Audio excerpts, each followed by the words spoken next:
Piolo Pascual, naiinis na nga ba sa kahihintay kung kailan siya papakasalan ni Casey Concepcion? Well, ang lahat ng ito ay mayroong mga dahilan at alam naman natin na sadyang mga tao lamang tayo na talagang susubukin, lalong-lalo na ang pagmamahalang tunay ni Piolo Pascual at Casey Concepcion. Sabi nga ng karamihan na sadyang kaya naman ni Papa P na patunayan ang lahat, kaya naman ni Papa P na ipaglaban ang kaniyang tunay na damdamin para kay Christina. Sa puntong ito ay hindi pa rin naman nawawala ng pag-asa ang taong bayan dahil nga si Papa P ay talagang porsigido at hindi po pwede sa kanya na mawala lamang ang saysay sa lahat ng kanya mga sinimulang pag-ibig para kay Christina. Alam naman natin na si Christina naman ay tunay na nagmamahal para kay Papa P at hinding-hindi na hahayaan pa ni Piolo Pascual na mauuwi lamang sa wala ang lahat sa kanilang pagmamahalang nasimulan.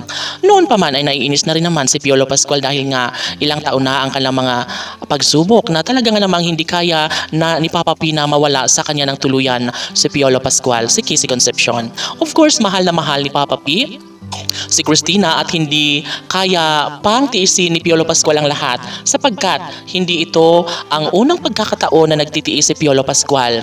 Isang dekada, 2 dekada ang kanilang ang kanilang relasyon at tila hindi pa rin naman namamalayan ni Christina na sadyang sobra na ang pagtitiis ni Piolo Pascual. Sadyang nagsisikap at nangangarap lamang si Piolo Pascual na kahit siya ay aminadong naiinis dahil matagal nga ang kanilang kasal ni Christina, ay talaga nga namang nagkukubli pa rin ang isang malaking pag-asang maisakatuparan din ang lahat sa kanilang pagkakatuluyan ni Piolo at Casey. Siyempre, lahat naman ay maaari na mangyayari dahil nga naman sobra-sobra ang pag-ibig ni Papa P para kay Christina and of course mahalaga kay Christina na nariyan sa tabi si Piolo Pascual at Casey Concepcion. Siyempre, nanganganib minsan ang kanilang relasyon na baka tuluyang mawasak ang lahat ng ito ngunit sadyang mas nangingibabaw pa rin ang katotohanan, mas nangingibabaw pa rin ang malaking pag-asa na maisakatuparan nga ang kanilang pag-iisang dibdib ni Papa P at Christina.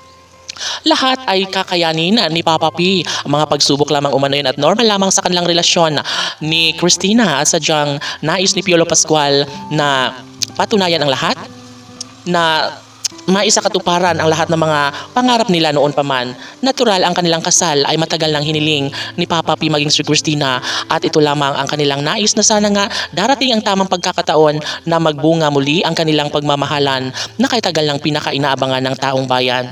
Tuwang-tuwa ngayon ang netizens dahil nga naman nariyan pa rin si Papa P na patuloy na nagsusumikap at nangangarap na magkaroon nga ng saysayang lahat sa kanilang pagmamahalan ni Christina. Sana nga ay magiging happy sa habang buhay si Papa P at Christina dahil deserve umano nila na sila mismo ang magsama hanggang sa pagtanda. KCPG Fanatics, laban!